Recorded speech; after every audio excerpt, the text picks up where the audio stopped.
வணக்கம். நான் doctor Melvin. என்னுடைய பசி நார்மலாக இருக்கா, அப்நார்மலாக இருக்கா? திடீர்னு எனக்கு நல்லா பசிக்குது, நிறைய சாப்பிட்றேன். சில நேரங்களில் பசிக்கிறதே இல்லை. இது பல நேரங்களிலும் நம்முடைய உடல் உபாதைகளை அதிகப்படுத்துகிறது. இப்படி தான் பலரும் இன்னைக்கு கஷ்டப்பட்டு இருக்காங்க. ஸோ பசியை குறித்த ஒரு முக்கியமான சயின்ஸை நம்ம தெரிஞ்சுக்கிடணும்.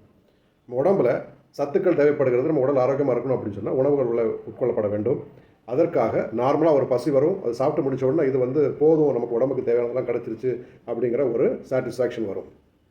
இந்த ரெண்டையும் கண்ட்ரோல் பண்ணக்கூடிய சாதாரணமான இயற்கையான நல்ல பசியை ஹோமியோஸ்டாட்டிக் ஹங்கர் அப்படின்னு சொல்லுவாங்க மருத்துவ ரீதியாக.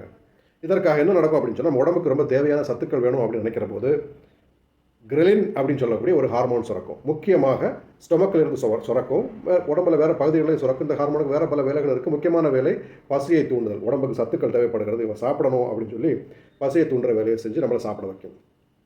அடுத்தது சாப்பிட்டு முடிஞ்ச போது அல்லது முடிக்கிற போது நமக்கு உடம்புக்கு தேவையான சத்துக்கள்லாம் எடுத்துட்டான், தேவையான அளவுக்கு ஃபுல்னஸ் வந்துருச்சு அப்படின்னு சொல்லி ஒரு உணர்வை பிரெயினுக்கு கொடுக்கறதுக்காக லெப்டின் அப்படிங்கிற ஹார்மோன் சுரக்கும்.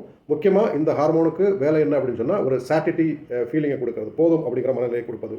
இது உடம்புல இருக்கக்கூடிய ஃபேட் டிஷ்யூஸ், அடிப்போஸ் டிஷ்யூஸில் இந்த லெப்டின் சொல்லக்கூடிய ஹார்மோன்ஸ் நமக்கு வயிற்றில் ஒரு ஃபுல்னஸ் சென்சேஷனை கொடுக்கும், பிரெயினுக்கு சிக்னலை கொடுத்து போதும் அப்படின்னு சாப்பிட்றதுக்கு பாட்ட வைக்கும்.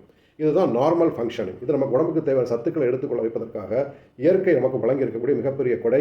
இதில் கிரெலின், லெப்டின் இது ரெண்டுமே நார்மலாக செக்ரேட் ஆகிருக்கு, இப்போ ஃபங்க்ஷன் பண்ணிட்டு இருக்கு அப்படின்னு சொன்னால் நம்ம நல்ல ஆரோக்கியமாக இருக்கிறோம், தேவையான அளவுக்கு சாப்பிட்றோம், உடல் ஆரோக்கியத்தோடு இருக்கிறோம் அப்படின்னு சொல்லி அர்த்தம். இதுக்கு நேராக ஆப்போசிட்டாக இன்னொரு விஷயம் இருக்குது. அதாவது ஹெடோனிக் அப்படைட் அப்படின்னு ஒன்று இருக்குது. அதாவது இது முழுக்க முழுக்க நம்முடைய ஐம்புலன்கள் தூண்டப்பட்டு நாம் எடுக்கக்கூடிய ஒரு முடிவு.